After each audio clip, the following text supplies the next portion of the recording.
지난주 지난주 한 주간 동안 정치적으로도 큰 이슈가 있었지만은 사실 전국에서 산불로 인해서 커다란 피해가 발생했습니다.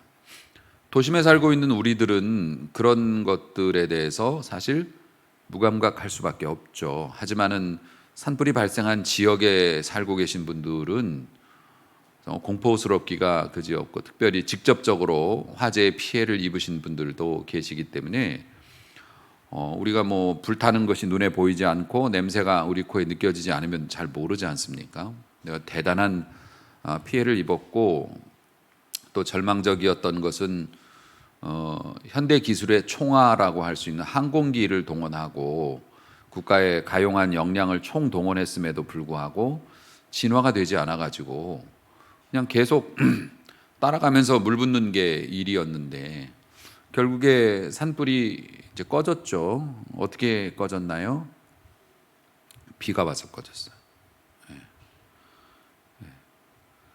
결국 인간의 한계를 너무나 여실히 드러내고 있는 거죠.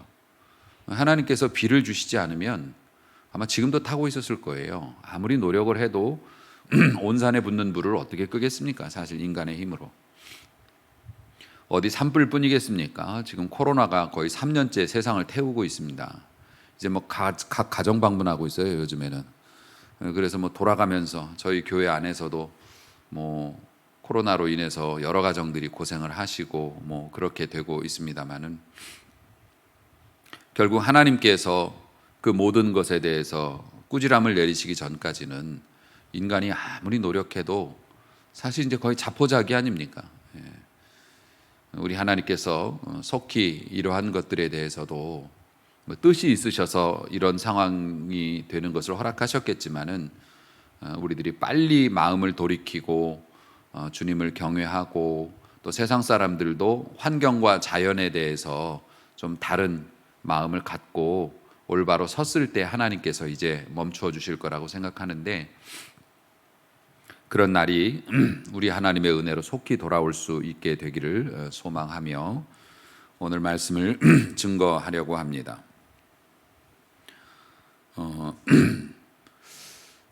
그리스도인들에게 주어진 숙명과 같은 것, 모든 인간이 가진 숙명이기도 합니다만은 죽을 때까지 싸워야 하는 것, 건강을 위해서 지키기 위해서 싸워야 하고요. 또 내 행복을 지키기 위해서, 또 먹고 살기 위해서 사실 싸움이죠. 싸워야 하는 겁니다. 특별히 그리스도인들은 올바른 믿음을 가지고 하나님의 자녀로서 하나님이 원하시는 그 삶을 살아가기 위해서 이 세상에서 그렇게 살기가 너무 어렵기 때문에 유혹도 많고, 그래서 늘 싸워야 하는데 싸움이라는 것이 사실 고독한 겁니다. 혼자 싸우는 거예요. 가족이 있어도 내가 병들면 사실 가족이 도와준다고는 하지만 결국 내 몫이거든요. 누가 대신 아파줄 수도 없는 거예요. 지금 이제 전쟁이 땅에서 벌어지고 있습니다. 서로 편을 가르러서 군인들이 모여서 싸움을 하고 있고, 각 부대별로 모여서 싸움을 하고 있지만, 그래도 결국엔 뭡니까? 개인의 싸움이죠. 친구가 내 대신 총을 맞아줄 수도 없는 거고, 해줄 수 있는 건 한계가 있기 때문에 내가 살아남고 내가 승리하기 위해서는 결국에는 전쟁도 개인의 싸움일 수밖에 없다는 겁니다. 교회 공동체 안에서 함께 신앙생활을 합니다마는 실제로 마귀가 주는 죄악과 싸워서 이기는 거, 그건 내 곁에 성도가 해줄 수 있는 게 아니라고요. 목사님이 해주시는 게 아니고 결국 내 개인의 싸움인 거죠.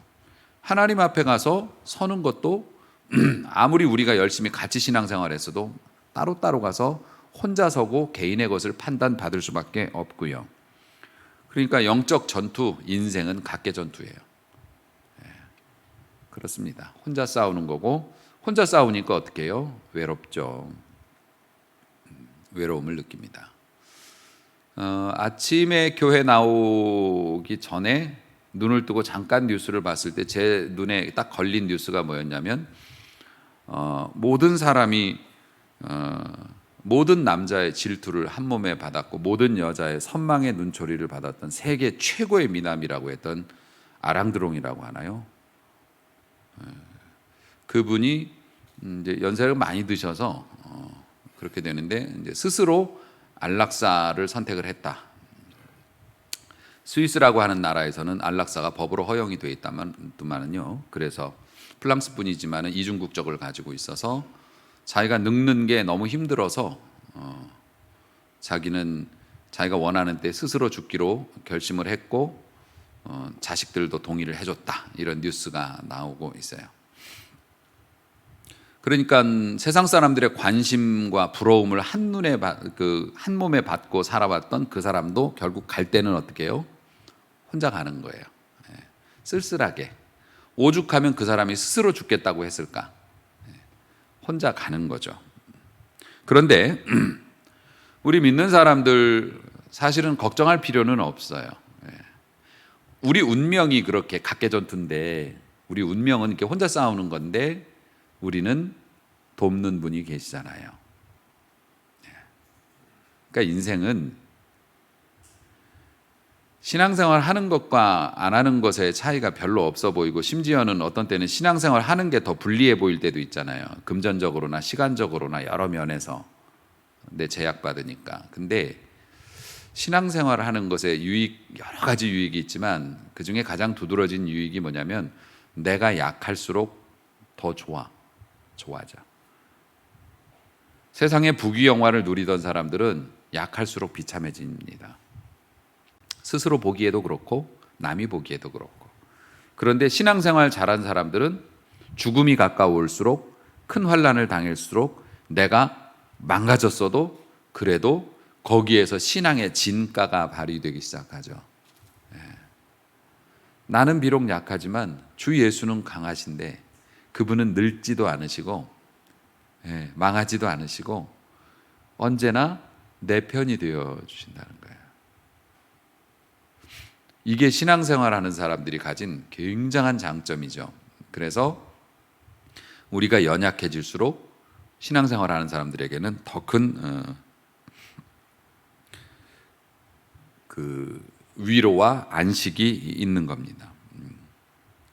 그러니까 이거를 유식한 말로 표현하면은 성도의 견인이라는 걸로 표현을 합니다. 칼빈의 5대 교리 중에 맨 마지막 교리죠.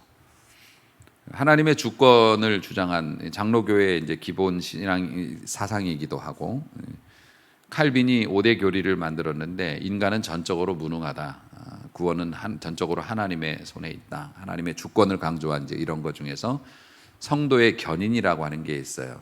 견인이라는 게 뭐 견인차가 끌고 가는 견인이 아니고요. 그 견고할 때 쓰는 견자하고 인내할 때 쓰는 인자예요.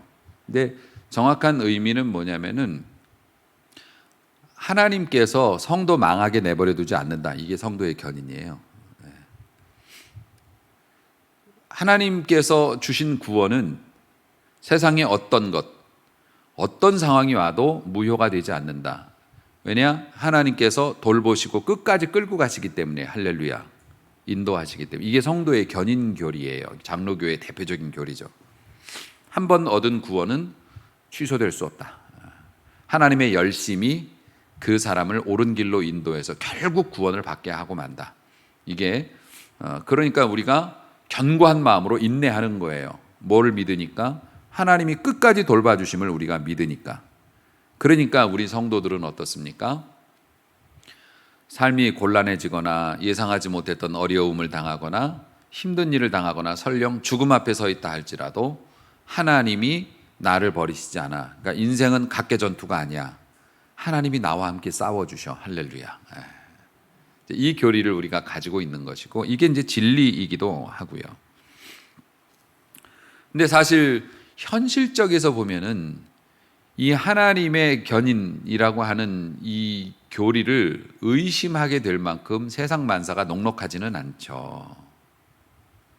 믿는 자조차도 실족하고 타락하고 그렇게 된단 말입니다.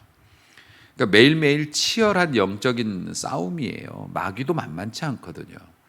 그러니까 하나님의 존재하심을 잊어버리게 만들고 하나님이 도와주신다고 약속한 것을 자꾸 의심하게 만들고 그런 일들을 막 한 번 때려서 안 되면 두 번 때리고 두 번 때려서 안 되면 세 번 때려서라도 우리가 자꾸 의심하게 만들어요. 그래서 자꾸 막 하나님께로부터 멀어지게 하려고 그 치열한 전쟁 속에서 우리가 있다는 거예요. 그래서 오늘 사도 바울은 그 에베소 교인들에게 그 메시지를 보내면서 마지막으로 인사를 그렇게 하는 거예요. 세상 만만치 않다. 영적인 외로움 싸움이지만 물론 하나님이 함께 하시지만 그럼에도 불구하고 마귀가 주는 그런 그 유혹과 환란이 너무너무 크기 때문에 너희들은 꼭 맨몸으로 나돌아다니지 말고 방탄조끼를 입어라 라고 얘기하는 게 오늘 본문의 말씀이에요. 그러니까 갑옷이잖아요. 갑옷이 뭔지는 이순신 장군 보시면 아실 거고 우리 믿는 사람들은 마귀의 시험이 극렬하니까 하나님이 주시는 전신갑주, 또 그냥 가슴만 막는 게 아니에요. 온 몸을 다 둘러싸고 있는 이 무장을 해야 한다. 무장을 해야 한다. 라고 오늘 말씀을 통해서 주고 계시는 겁니다. 그러니까 일단은 바울은 먼저 그런 얘기를 합니다. 오늘 본문에도 그렇게 나오죠. 12절 말씀. 우리의 씨름은 혈과 육을 상대하는 게 아니다. 그러니까 우리들이 하고 있는 이 싸움은 인간이 아니다. 눈으로 볼 땐 인간 같죠. 나를 괴롭히는 사람, 그렇죠? 나를 유혹하는 모든 그런 사람들이 만들어 놓은 그런 환경들. 하지만 그게 다가 아니라는, 우리 눈으로 보이는 게 다가 아니에요. 진짜 싸움은 그 뒤에서 역사하는 악한 영들이 있다는 거예요. 통치자들, 권세, 이 어두움의 세상을 주관하고 있는 주관자들, 하늘에 있는 악의 영들을 상대하고 있는 것이다. 그러니까 우리의 싸움이 인간이 아니라는 거예요. 인간과 싸우는 것처럼 보이지만, 환경과 싸우는 것처럼 보이지만 영적인 부분이라는 겁니다. 영적인 싸움이에요. 그래서 실제로 이순신 장군과 같은 갑옷을 쿠팡에서 사서 입고 다닐 일이 없는 거예요.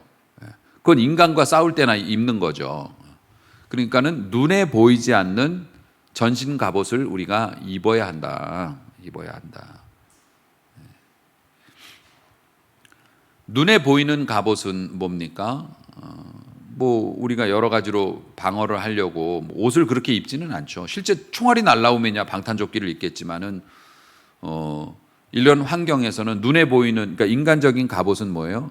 돈으로 무장하고, 그렇잖아요. 여러 가지 환경으로 무장하고, 또 좋은 옷으로, 그것도 방탄조끼죠. 사람들이 날 우습게 보지 못하게 좋은 명품으로 치장하고, 이런 것들이 이제 인간들을 상대로 한 갑옷이겠죠. 그 갑옷 속에 연약한 나를 숨기는 거예요. 명품 뒤에.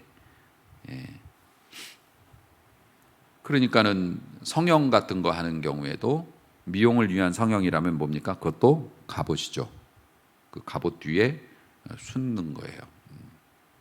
그런데 그렇게 우리들의 싸움이 지금 그런 문제가 아니다. 진짜 문제는 영적인 거니까 영적인 갑옷을 입어야 한다 하면서 오늘 전신갑주 한 벌을 소개하고 있잖아요. 유명한 말씀이죠. 전신갑주를 소개하고 있는 거예요.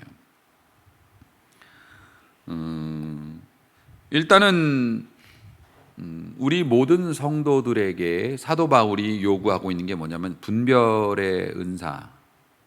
이게 사람의 일인지 악한 영의 일인지, 내가 저 사람하고 싸워야 되는 건지 아니면 하나님 앞에 기도를 해야 되는 일인지에 대해서 구별하는 은혜가 있기를 원한다.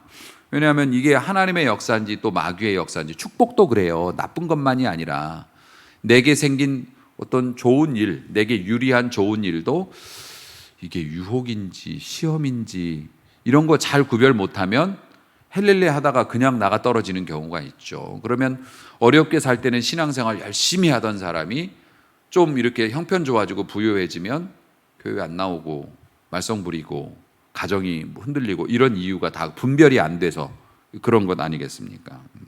그래서 일단 성도들은 기본적인 경건 생활에 충실할 필요가 있다는 게, 규칙적으로 예배를 드리고, 그 규칙적으로 예배를 드리면 전해지는 말씀의 흐름을 따라갈 수 있거든요. 갑자기 들으면 이게 뭐야 이러지만 계속 한 목회자로부터 말씀을 이렇게 꾸준히 들어오면 흐름이라는 게 잡히기 때문에 이게 믿음 생활, 은혜 생활 할 때 굉장히 유리해요. 그래서 자기 교회를 정하고 한 교회에서 꾸준히 말씀을 듣는 것도 굉장히 중요합니다. 경건 생활을 하거나 영적인 유익이 있는 책들을 보거나 이런 식으로 해서 우리의 영혼을 좀 관리해야 되는 거죠. 그래야 나쁜 것들이 들어오면 눈치챌 수 있는 거예요. 쓰레기로 가득 쌓여진 방에 쓰레기 하나 더 들어오면 모르죠. 근데 깨끗하게 치워진 방에 쓰레기가 하나 들어오면 바로 알게 되죠. 이런 원리라는 겁니다. 그리고 이런 영적인 그 무장, 경건 생활 중에 중요한 것 중에 하나는 선행이에요. 선행. 착하게 사는 것도 굉장히 경건 생활에 도움이 됩니다. 선을 행하며 사는 그리스도인처럼 강한 사람이 없어요. 선을 행하며 사는 그리스도인들은 초기 발달해가지고서 좋은 일이든 나쁜 일이든 이게 하나님께로부터 온 것인지 아니면 사단의 시험인지를 정확히 알고 그 초기 아주 발달합니다. 그래서 나쁜 환경에 빠지지 않죠. 자, 어쨌든 그런 것들은 기본 덕목이고, 그리고 이제 실제로 능동적인 방어를 위해서 방어 도구가 필요하다고 말하면서 실제로 목록까지 다 우리에게 주셨어요. 하나님의 전신갑주, 온몸을 감싸는 갑옷, 방탄조끼인데 그걸 입어야 되는데 바울이 제안한 영적인 갑옷이 진리의 허리띠라고 나와 있죠. 허리띠라고 하는 게 이제 벨트를 말합니다. 벨트의 기능은 두 가지예요. 자, 이제 홈쇼핑 들어갑니다. 39,900원이에요. 이제 벨트의 기능은 두 가지예요. 하나는 역도 선수들이 차는 것처럼 힘을 쓸 때, 힘을 쓸 때 내 허리와 이걸 받쳐주기 위해서 조이는 걸로 쓰고, 또 하나는 직업적으로 일하는 사람들 같은 경우 공구 벨트 같은 거 하죠. 그래서 벨트에다가 군인들도 이게 벨트에다가 탄창도 집어넣고 무슨 뭐 여러 가지 무기들도 장착하고 하지 않습니까? 그 두 가지 기능을 갖고 있어요. 그래서 그 로마 시대 군인들도 이게 벨트에다 단검 같은 거 꽂고 칼도 이렇게 차고 다니고 이제 그런 벨트이죠. 그래서 필요에 따라서 신속하게 무기를 빼서 사용할 수 있고 이런 게 이제 벨트의 기능인데 그 허리띠의 이름이 뭐냐면 진리의 허리띠라고 되어 있어요. 세상의 진리는 단 하나죠. 뭡니까? 저기요. 네. 세상의 진리는 뭡니까? 단 하나, 하나님의 말씀입니다. 하나님의 말씀. 성도들아, 무장을 해야 되는데 일단 기본적으로 허리띠부터 잘 해야 한다. 그래서 필요한 것들을 차고 다니면서 필요할 때마다 꺼내 쓸 수 있고, 그리고 네가 주저앉거나 아니면 극한의 상황에서 힘을 더 쓸 수 있도록 허리띠를 잘 차야 한다. 그게 뭐냐면 하나님의 말씀을 가까이 해라. 마귀의 유혹이 강한 세상이니까 네가 읽을 수 없다면 듣기라도 해라. 적어도 TV 보는 시간 조금 줄여서라도 하나님의 말씀을 조금이라도 더 들어라. 너무한 거 아니에요? 드라마는 땡겨까지 다 보면서 넷플릭스로 하나님 앞에 일주일에, 제가 늘 강조하잖아요. 여러분 집은 거북이도 아니고 일주일에 어떻게 1시간 이 예배도 간신히 드리고서 나머지 시간은 다 여러분을 위한 일에 쓰면서 하나님의 도우심을 바라는 게 너무 우습지 않아요? 여러분이 기도를 하던 말씀을 듣던 주고받던 어쨌든 영적인 뭐 책을 보던 그런 것들이 어느 정도는 좀 비중에 맞아야 될 거 아니에요. 일주일에 어떻게 1시간 영적인 양식을 먹고 일주일 동안 여러분 하고 싶은 대로 하면서 에너지를 달라고 그렇게 얘기하냐고. 진리의 허리띠에 부족함이 없으시길 주의 이름으로 축원합니다. 말씀으로 이게 딱 무장이 돼 있어야, 말씀과 가까이 있어야, 말씀이 여러분의 삶에 밀착이 돼 있어야 필요할 때 필요한 것들을 가지고 내 삶의 어려운 문제들을 깨고 나갈 거 아닙니까? 진리의 허리띠, 말씀의 허리띠입니다. 진리는 하나님의 말씀이고 또 하나님의 말씀은 그리스도의 복음이죠. 다른 거 없어요. 성경은, 신약은 오신 예수님에 대해서 말씀하신 거고 구약은 오실 예수님에 대해서 말씀하신 거잖아요. 결국에는 예수 그리스도의 복음을 가지고 있는 자, 예수님에 대한 확실한 주관이 없는 사람을 마귀는 무서워하지 않아요. 그 사람이 어떤 사람이든 목사든 무슨 뭐 총회장이든 다 필요 없어. 예수님의 하신 일과 하실 일에 대한 확실한 신념이 없는 자를 마귀는 두려워하지 않는다고요. 마음대로 갖고 놀아요. 아무리 도덕적으로 탁월하고 정신력이 있어도, 강한 의지가 있어도 복음을 가지지 않은 자는 마귀의 밥이고 희롱거리가 될 수밖에 없다. 그 진리의 말씀은 하나님의 말씀 속에 여러분이 잘 이렇게 붙어 있으면은 일단 분별의 은사가 있어요. 하나님의 말씀을 잘 듣는 사람은 잘 구별이 돼요. 누가 아군인지 적군인지 어떻게 공격해 올지 말씀 속에 있는 자들은 알 수 있고요. 그래서 하나님의 말씀 속에 잘 들어가 있는 자들은 교회 공동체 안에서도 누가 거짓 신자인지도 구별해낼 수 있고, 그럼요, 신천지 들어오지 마세요만 가지고 될 일이 아니라고요. 우리가 말씀 안에 바로 서 있어야 되죠. 그 말씀이 뭐라고요? 그리스도에 관해서 대한 설명인데, 그것에 대해서 우리가 확신을 가지고 있으면 거짓 복음을 전하는 자들, 우리가 신학자는 아니지만 딱 들으면 느낌이 온다고요. 거부감이 딱 온다고요. 말씀 속에 있는 사람들은. 그렇기 때문에 꾸준한 말씀으로 여러분을 진리의 허리띠로 잘 무장하시길 주의 이름으로 축원합니다. 또 하나는 의의 흉배가 나타나고 있어요. 흉배는 진짜 우리가 말하는 방탄조끼예요. 이 가슴을 보호하고 등도 보호하죠. 어차피 앞에서 맞든 뒤에서 맞든 심장을 뚫리면 죽는 건 마찬가지니까, 원래 방탄조끼는 우리가 앞만 신경 쓰지만 등판도 보호하게 돼 있어요.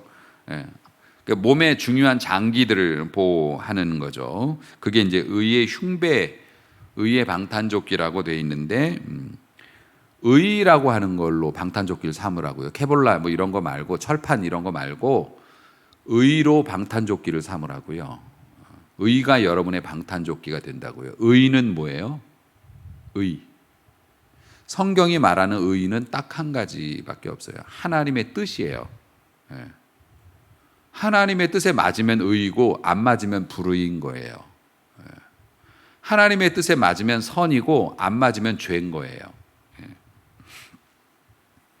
그럼 하나님의 뜻 중에서 가장 선명한 뜻이 뭔가요? 하나님이 날 사랑하신다. 물론 그런 것도 중요하지만은 구원에 관한 의의죠.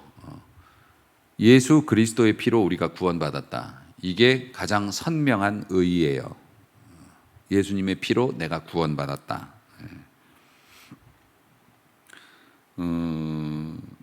마귀가, 그러니까 사람 전쟁에 있어서도 치명적인 상처를 입힐 수 있는 부분을 공격하려고 하죠. 마귀도 그런단 말입니다. 그래서 마귀가 처음 어떤 사람을 타켓으로 놓고 공격할 때 제일 먼저 공격하는 게 뭐냐면 의를 공격해요.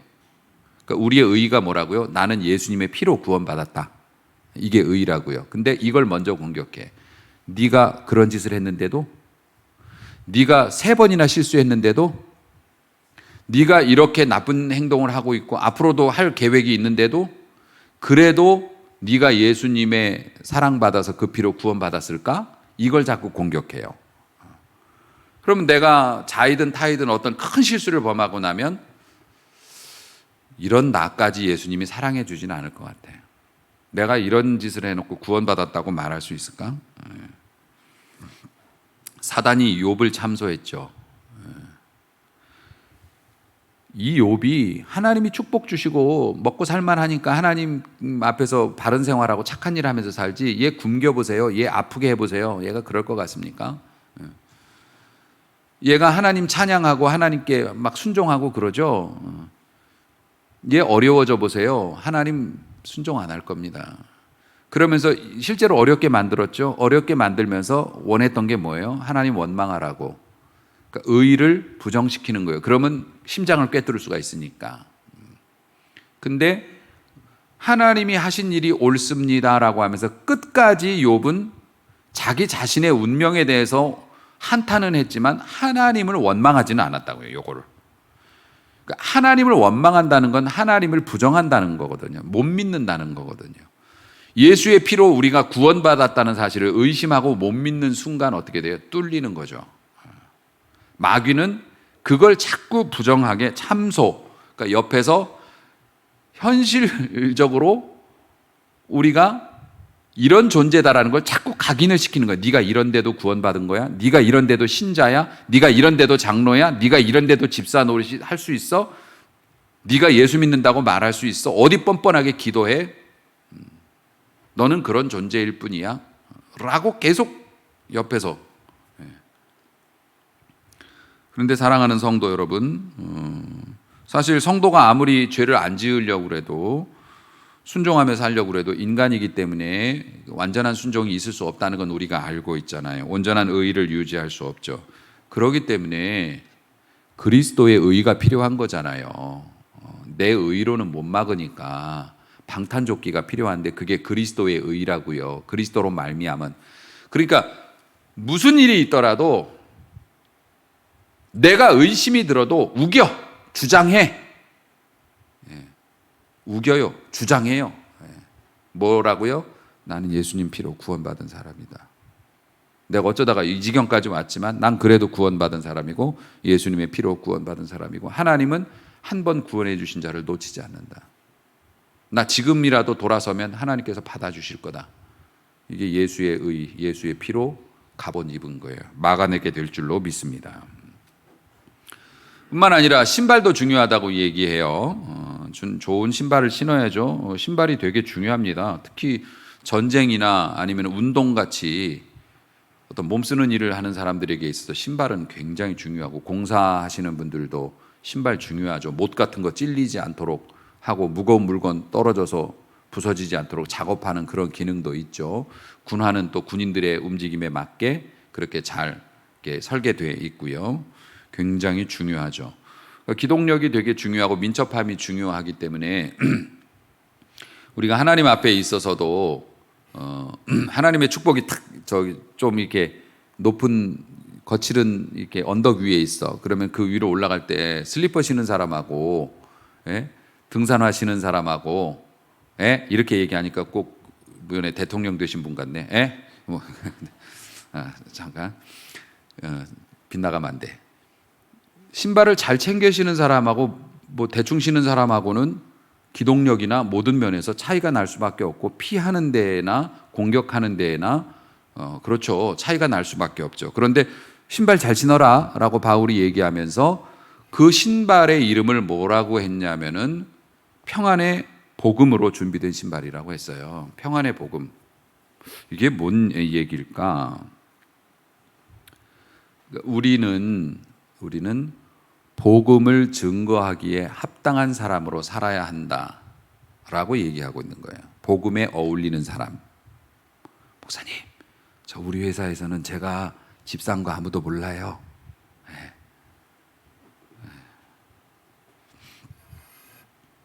그러면 사실 문제가 있는 거죠. 복음에 합당한 사람. 집사님이셨어요. 어쩐지 이렇게 사시기를 주의 이름으로 축원합니다.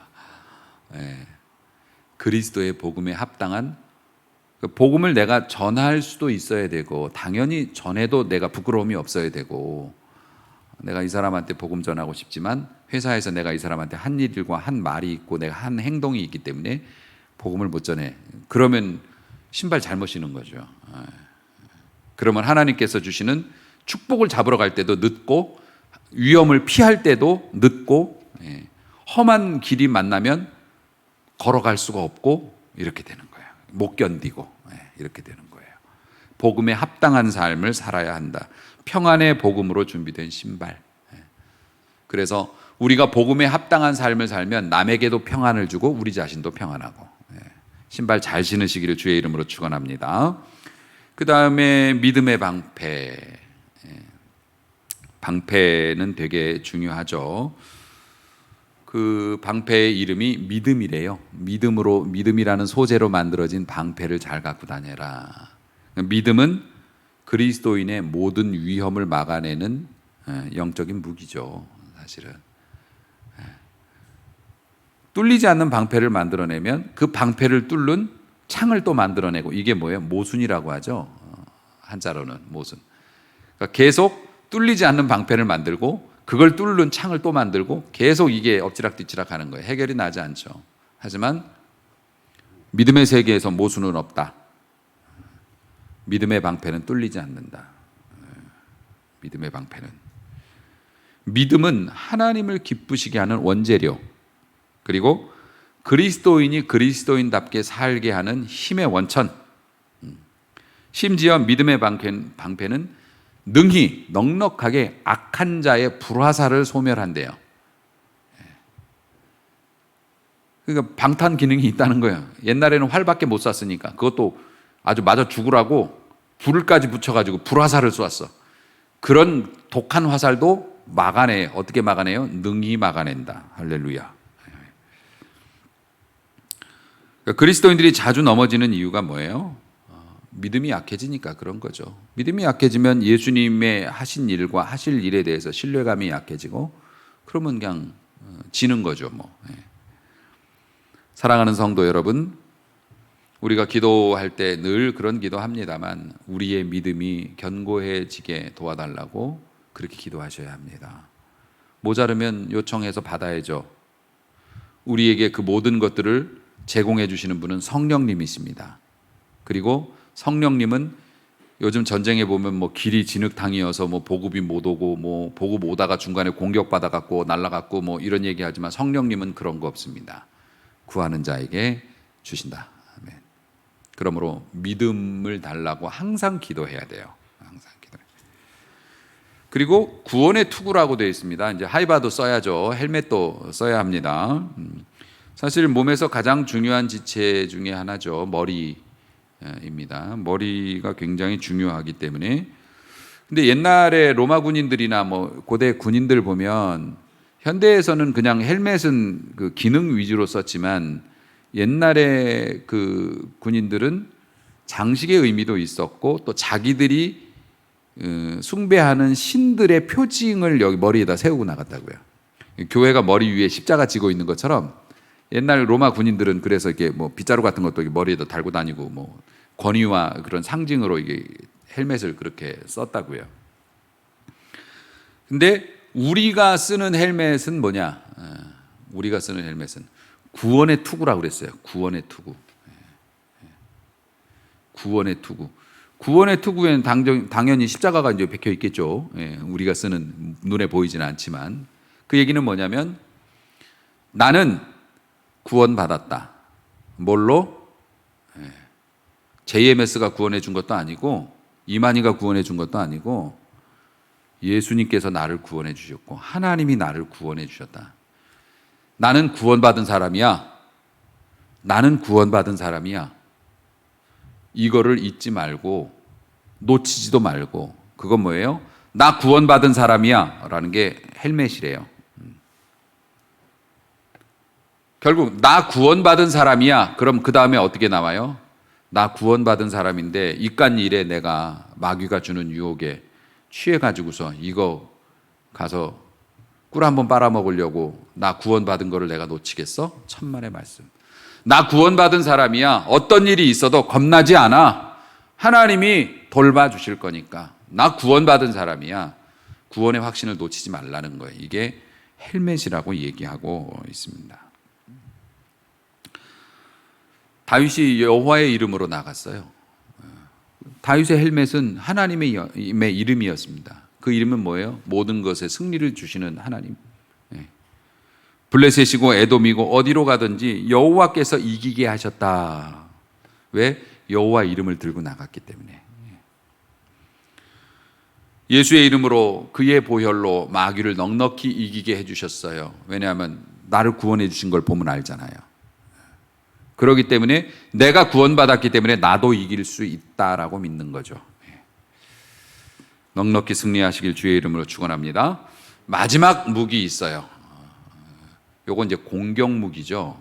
굉장히 예리한 칼입니다. 칼. 그런데 그 칼이 뭐예요? 성령의 검. 그리고 우리가 이해하지 못할까봐 또 거기다가 부연 설명까지 해서 곧 하나님의 말씀. 하나님의 말씀이 성령의 검이래요. 칼이래요. 하나님의 말씀이 성령과 결합되어질 때 칼이 되는 거예요. 우리가 진리의 말씀을 많이 듣죠. 많이 들어야죠. 그러니까 믿음은 들음에서 나는 거니까. 그리고 들은 말씀이 있어야 떠올라서 그 말씀을 기억하면서 힘을 얻을 거 아니에요. 그러니까 말씀을 많이 들어야 하죠. 가까이 해야 하죠. 말씀을 차고 다녀야죠. 이 유대인들은 이마에다가도 붙이고 다녔고 손목에다가도 붙이고 다녔어요. 늘 말씀을 봐야 하니까. 그 말씀이 성령과 결합이 되면 어떻게 됩니까? 살아서 역사해요. 살아서 역사해요. 관절과 심지어 그러니까 막 심령은 막 관절도 쪼개고 막 우리의 폐부를 막 그 얘기는 뭐냐면은 우리가 인간적인 잔소리나 인간적인 협박이나 매질로도 고칠 수 없었던 자녀의 마음을 고치신다는 거예요. 깊숙이 들어가서. 우리는 꺼낼 수 없었던 것들을 꺼내신다는 거예요. 우리는 쪼갤 수 없었던 것들을 쪼갠다는 거예요. 우리는 끊을 수 없었던 것들을 끊는다는 거예요. 하나님의 말씀이 성령의 역사와 결합이 되어지면 공격 무기가 되는 거예요. 공격이 최선의 방어. 하나님의 말씀을 따라서 성령의 감동을, 우리가 말씀을 들으면 성령께서 감동으로 역사하시면 우리 가슴이 뭉클하잖아요. 그때 휘두르면 역사 나타나는 거예요. 할렐루야. 그걸 잘 못해, 믿는 사람들이. 그때 그 깨달은 말씀대로 순종하려고, 순종이 이제 휘두르는 거니까 순종을 하면 되는데 금세 마귀가 또 갖다 찬물 껴얹거든요.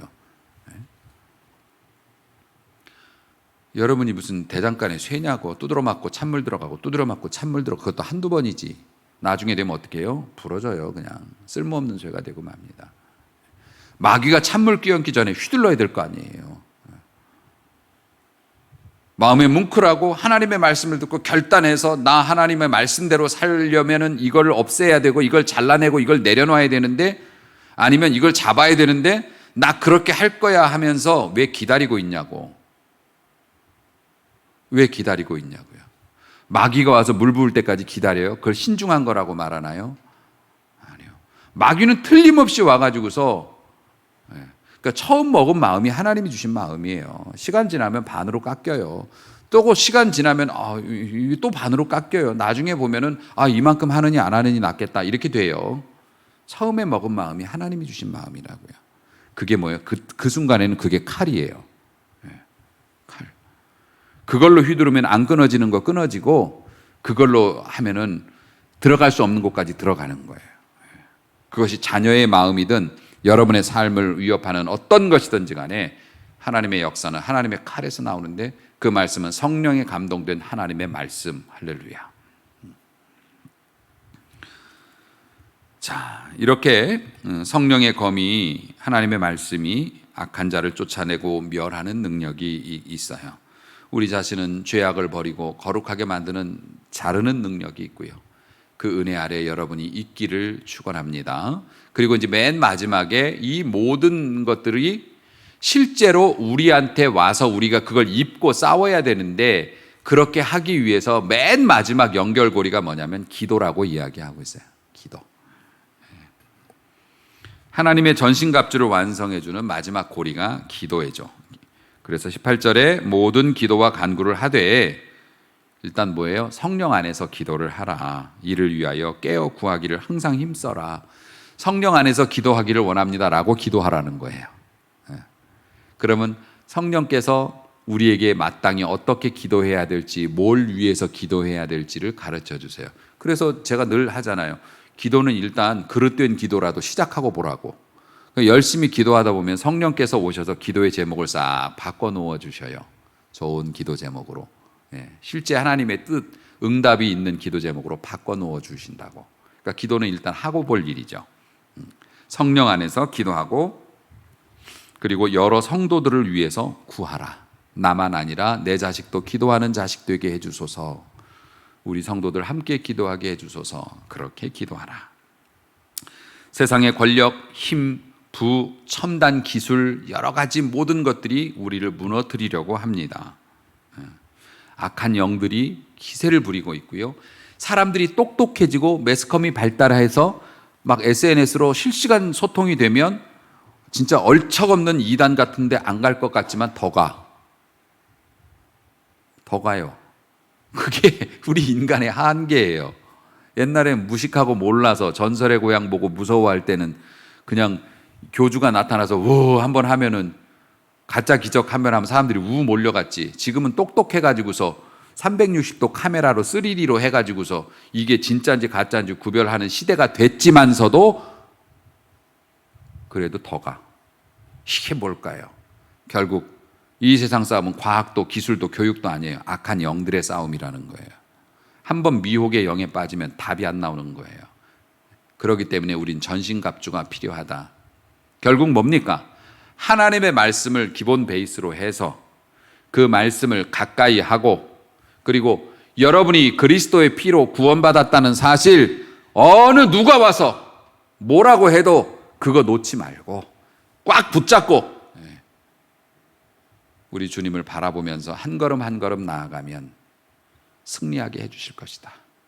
필요하면 내게 주신 하나님의 말씀에 불을 붙여서 성령의 검으로 휘둘러서 적들의 보위를 뚫고 나올 수 있게도 해주실 것이고, 다 가졌어요. 그렇게 도와주실 것이다. 이렇게 마지막 때를 살아가고 있는 그리스도인들에게 바울은 이야기하고 있습니다. 결국 하나님의 견인, 성도의 견인, 하나님은 우리를 끝까지 돌봐주실 것이고, 그리고 우리가 믿음만 버리지 않는다면 우리는 마지막에 승리자는 우리가 될 것이다. 아멘. 어려울 때일수록 이런 것들을 잊지 마시고, 마귀의 공격에 약해질 때 유일하게 나를 지켜줄 수 있는 것은 이 영적인 확신밖에 없다는 사실을 잊지 않으시고, 어려울수록 믿음으로 이 어려움을 잘 이겨내고 오히려 그 어려움이 내게 큰 복이 되었습니다라고 고백할 수 있는 승리자가 되시기를 주님의 이름으로 축복합니다. 기도하겠습니다.